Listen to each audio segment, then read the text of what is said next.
Baiklah, seterusnya kita akan pergi kepada C, iaitu call for help. Kalau kita perasan, jika mangsa berada di tempat yang sesak, contohnya berada di highway, kita boleh panggil ambulans atau minta pertolongan orang persekitaran. Contohnya memanggil orang, "Cik, tolong kami cik, tolong saya cik, tolong saya cik, tolong call ambulans cik." Dan kita teruskan untuk beri respon kepada pelajar tersebut, kepada mangsa tersebut. "Cik, bangun cik." Daripada masa sama, kita perlulah panggil orang persekitaran untuk membantu kita.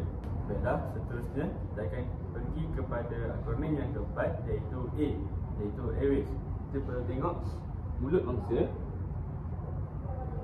Jikalau mulut mangsa mempunyai peralatan atau barang-barang yang boleh mengganggu saluran pernafasan mangsa, kita perlu korek mulut dia dan keluarkan peralatan-peralatan tersebut bagi mengelakkan saluran pernafasan mangsa daripada tersumbat. Dan airways juga, kita perlu lihat kadar naik turun dada tersebut untuk memastikan sama ada mangsa masih bernafas atau tidak bernafas. Caranya, kita ada dua cara, iaitu sama ada meletakkan telinga di hidung untuk mendengar pernafasan mangsa. Okey, yang kedua, lihat dada mangsa sama ada naik atau turun. Dan pada masa sama, telinga juga perlu diletakkan pada hidung mangsa. Okey, mata hendaklah selari dengan dada mangsa untuk kita tengok kadar naik dan turun pernafasan mangsa. Baiklah, seterusnya kita akan pergi kepada akronim yang terakhir, DRCAB, B, iaitu breathing, di mana akronim terakhir ini kita akan lakukan CPR, iaitu cardiopulmonary resuscitation, iaitu kita akan lakukan tekanan terhadap mangsa dan juga pernafasan dari mulut ke mulut, iaitu sebanyak 3 kali 3 set atau secara berterusan, di mana satu set akan membuat 15 kali tekanan dan juga 3 kali pernafasan sehinggalah mangsa sedar ataupun ambulans telah sampai dan juga ataupun bantuan telah tiba. Okey, caranya letakkan tangan kuat, iaitu contohnya tangan kanan, dan tangan yang lemah di atas tangan kanan seperti ini. Jikalau tidak, tangan kiri dan tangan kanan di atas dan tutup tangan kiri. Okey. Caranya, kita perlu cari dada mangsa, di hujung dada mangsa di bahagian tengah, di tulang rusuk mangsa. Contohnya, hujung tulang rusuk mangsa berada di tengah dan memastikan tulang tersebut berada dalam keadaan yang baik, dan kita perlu tengok sama ada mempunyai sebarang patah ataupun kecederaan di bahagian dada mangsa. Okey. Baiklah, caranya letakkan tapak tangan di bahagian dada, tengah dada, dan letakkan tangan kiri di atas tangan kanan. Okey. Dan lakukan tekanan sebanyak 15 kali. 1, 2, 3, 4, 5, 6, 7, 8, 9, 10. Baiklah, kita akan teruskan tekanan sebanyak 15 kali dan juga 3 kali pernafasan.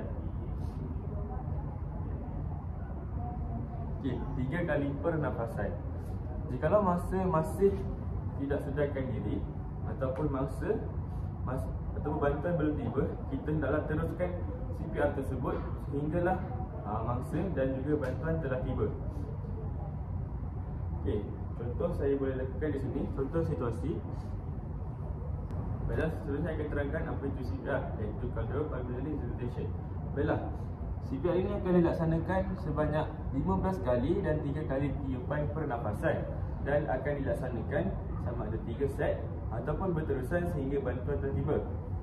Baiklah, kita perlu cari bahagian tengah dada mangsa dan letakkan tangan kanan di peti tangan kiri. Okey,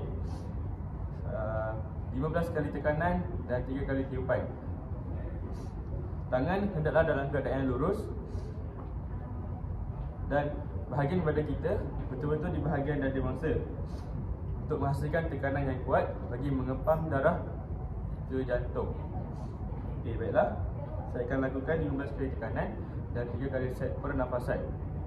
Okey, kiraan bagi 15 kali ini hendaklah selari dan tidak terlalu cepat dan tidak terlalu lambat, dan tempoh masanya hendaklah seragam. Contohnya 1, 2, 3, 4, 5, 6, 7, 8, 9, 10, 11, 12, 13, 14, 15. Setelah 15 kali, kita naklah ambil masa dan juga teruskan dengan pernafasan. 3 kali pernafasan. 1, 2, 3. Dan CPR ini dilaksanakan secara berterusan sehinggalah mangsa sedar ataupun bantuan telah tiba. Jikalau mangsa telah sedar, kita perlulah mengiringkan mangsa, ataupun jikalau mangsa lemas, kita perlu mengiringkan mangsa untuk mengeluarkan air daripada badan mangsa. Caranya, tangan kanan mangsa letakkan secara depa dan kaki hendaklah secara silang.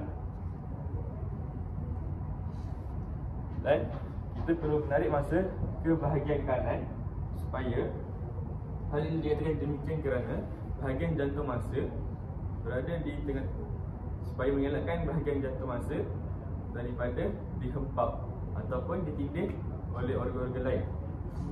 Sesudah kita akan tarik mangsa dan mengiringkan mangsa. Okey. Tarik tangan kiri mangsa dan juga bahagian belakang mangsa. Okey. Jikalau mangsa lemas, air akan keluar ikut mulut mangsa dan juga memudahkan pernafasan mangsa. Dan seterusnya kita akan teruskan kepada bantuan, dan kita akan teruskan setelah bantuan telah tiba. Jadi itu sahaja daripada saya. Sekian, terima kasih.